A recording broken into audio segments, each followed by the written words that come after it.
Tonight, we take a look at the controversy surrounding WSU's football coach. And scientists in London may be on the edge of finding a cure for blindness. And we'll give you the latest update regarding the tragic bombings in Texas. Murrow News 8 starts now.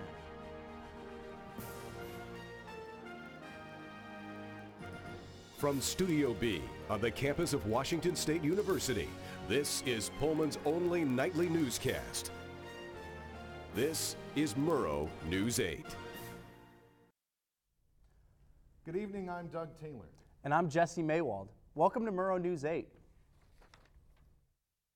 We begin tonight with a former WSU football player suing the university and head coach Mike Leach. Dax McCoy joins us with an update on the impending case. Dax.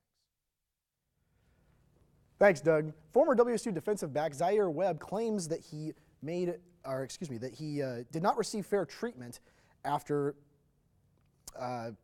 Mike Leach released him from the team following allegations of Webb shoplifting from Walmart.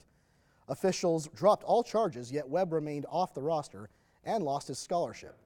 Webb referenced other players who violated the 3 deadly sins policy, yet they remained on the team, and he claims that after he appealed Leach's decision, that Leach lied to the appeals committee. Dax, what's the difference between Webb's case and the others that were mentioned? Well, in one case, Logan Tago pleaded guilty to assault and spent a month in jail, yet he remained on the roster. In Grant Porter's case, he allegedly abused and made death threats towards his girlfriend, and he's still on the team. Webb, on the other hand, got his charges dropped, yet Leach quickly cut him, unlike the other two. Reporting live from Murrow News 8, I'm Dax McCoy. In other news on campus, 3 finalists for the newly created Associate Vice President of Student Engagement will make campus visits starting today. WSU President Kirk Schultz created the position to help create strategies for a more welcoming environment and to advocate for all students. Latricia Brand ends her visit tomorrow, and Dr. Michael Preston begins his visit tomorrow. The 3rd finalist remains unknown. Just 3 days into WSU freshman Matthew Gray's college career, his life was forever changed after falling out his 2nd-story residence hall window. Taylor Swanson explains the recommendations provided by investigators after looking into the safety of WSU's residence halls following Gray's injury. After Matthew Gray's fall, WSU hired an independent consultant to review dorm safety. Resident hall assistant Jonah Nitsapan believes that the safety of his residents should be accounted for. Obviously, safety is one of the most important factors of having the best overall experience of living in the residence hall. In the wake of Gray's accident, WSU has made it apparent to educate residents on possible risks. Especially this past fall semester was to educate residents of window safety, like letting them know that, the frames are not meant to support, different human body weight, and also that they should be, you should recognize that you have the ability to fall out of them. They could create dangerous health hazards. Lately, residence hall safety has been a front runner in many conversations at WSU. This window in Duncan Dunn has the capability of going up as well as coming out. But unfortunately, the window has been broken for much of this year and has fallen multiple times. Duncan Dunn Hall President Ryan Pettit believes that the accident occurring 7 months ago served as a wake-up call. The entire situation reminded people that you can't always be too careful around windows and stuff, especially with being in older buildings. Even though this building was remodeled in 2012, it's still older. After reviewing Gray's case, the consultant made recommendations of keeping beds away from windows and putting rails on bunked and lofted beds, and included suggestions to require room inspections after move-in. Gray became just the 12th person to fall from a window at WSU in the last 8 years. Taylor Swanson, Murrow News 8. The northwest of the United States may see trouble with their water supply because snowpacks are melting. Water supply specialists say that 70 to 80% of the northwest water supply comes from these snowpacks, and they continue to melt at a faster pace than expected. Specialists also say that the best way to address this issue would be to improve efficiency with current water systems. A northeastern Washington Native American tribe hopes to return salmon to the upper reaches of the Columbia River for the first time since the 1940s. The Confederated Tribes of the Colville will transport salmon from its hatchery to the waters above the Chief Joseph and Grand Coulee dams and see where they go. The plan awaits final federal approval. This November, Washington voters may get to decide whether or not cities can tax your Coca-Colas or Pepsis. A group called Yes to Affordable Groceries, funded by the American Beverage Association, submitted language last week to the Secretary of State's office, beginning the initiative process. The move comes in response to Seattle imposing an extra tax on sugary drinks at the beginning of the year. When we come back, President Trump addresses the nation on how he thinks drug traffickers should be punished. And we take a look at Turkey's recent victory in the revolution in Syria. Stay tuned.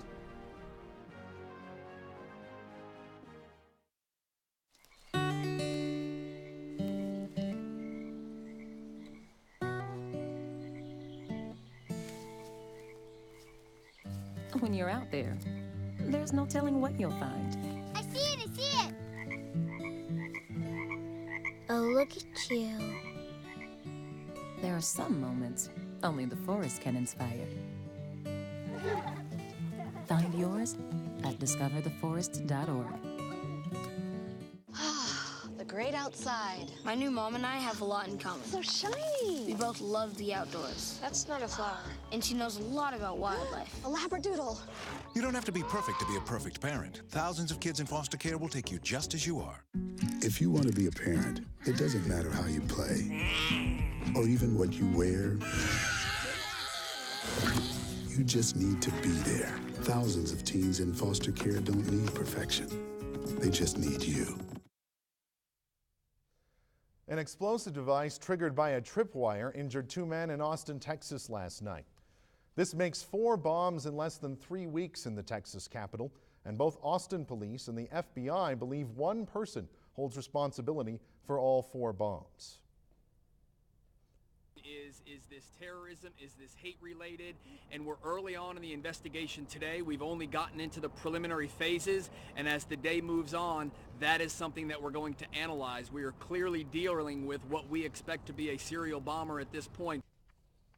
The bombings began March 2nd when a device left on the front porch of 39-year-old Anthony House exploded, killing him.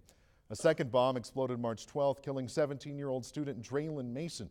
A third bomb critically injured a 75-year-old Hispanic woman. President Donald Trump proposed imposing the death penalty for certain drug traffickers today. President Trump announced the strategy at an event in New Hampshire focused on the opioid epidemic. He laid out a plan that seeks to balance punishment for drug traffickers with an ad campaign about addiction and more funding for drug treatment programs. Public policy experts condemned the proposal before Trump even seriously suggested it, arguing it doesn't address the real cause of the epidemic. Vladimir Putin will keep his office in Russia for another 6 years after winning Sunday's presidential election with a projected 73.9% of the vote.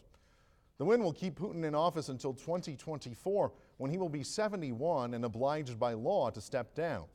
The president hasn't groomed a successor, though, prompting thoughts that he may try to find ways to return to office beyond this term. The president of Turkey says the town of Afrin has fallen under the control of Turkish forces and allied rebels. President Recep Tayyip Erdogan told an audience the flags of Turkey and Free Syrian Army rebels stand tall. The offensive went into effect back in January to drive the Kurdish militia out of the Afrin region. Reporters say Syrian rebel fighters backed by Turkey went on a looting spree after seizing control of the city. Some locals said their homes got completely stripped of their contents. President Bashar al-Assad left to eastern Ghouta on the outskirts of the capital to crush the rebel-held territory. According to the United Nations, more than 1,000 civilians died and tens of thousands have fled to government-held areas. President Assad says the government must do everything it can to preserve civilian lives. The battle is bigger than Syria, Assad tells the troops. You're waging a battle for the world. Every bullet you fire to kill a terrorist, you're changing the world order.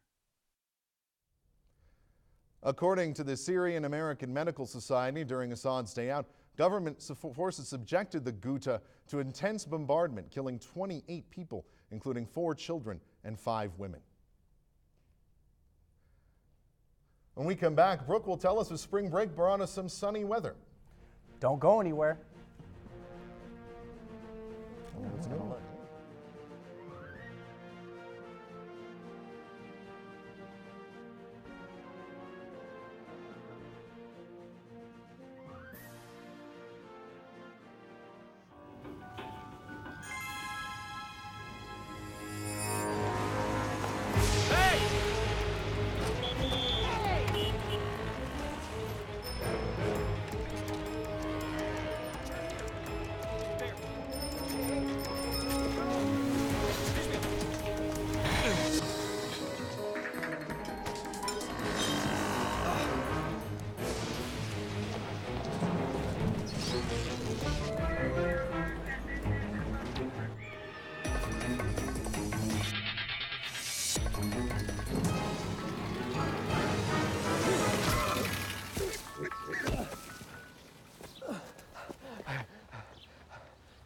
So, same time next week?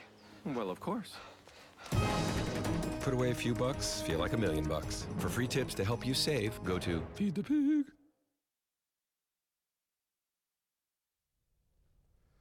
Sun came out today. It was a nice day. Guess we'll see where it goes in the future. Brooke Wolford here with the weather. Brooke, how are the chances of sunny weather looking going forward? Yeah, Doug, so I hope your spring break was as sunny as mine, and I hope personally that we continue to see this sunny weather. If you look outside today, you'll see that it was really sunny, but it kept to a pretty chilly degree. So you're going to want to keep out those sunglasses and jackets because we are going to continue to see this kind of weather throughout the week and throughout the state. So if we want to move to the state map, then we can start to see where we're going to be looking. So in Pullman, you can see we had a high of 48. It was pretty chilly outside today, but it was nice and sunny. And if you move up to Spokane, you'll see that it did actually get a little bit warmer, and it also saw a little bit of rain. But if we move into the central part of Washington, it's actually going to heat up quite a bit, with Wenatchee being at about mid-50s, and then in Wenatchee, it was about 60 degrees, which is pretty crazy. But moving on to tomorrow, we are going to keep that sun around a little bit. It's going to stay sunny, be 52 degrees in the afternoon. How exciting. And then in the evening, it's going to get a little bit colder. Moving on to the state map, or excuse me, to the 5-day forecast, it is going to stay warm for a couple of days, but then it's going to cool right back down, and we are going to see some snow at the end of the week. And we'll be right back after the commercial break.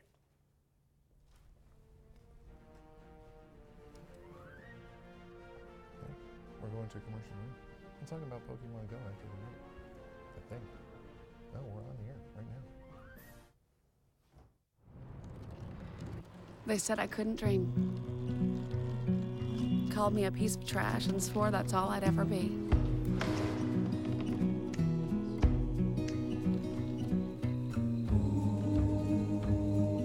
Said a bottle couldn't see the ocean.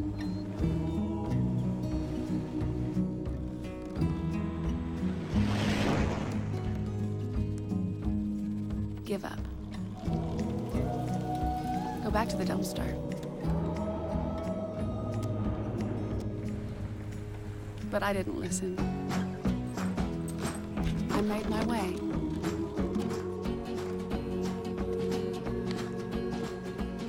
And now, I am what I've always wanted to be.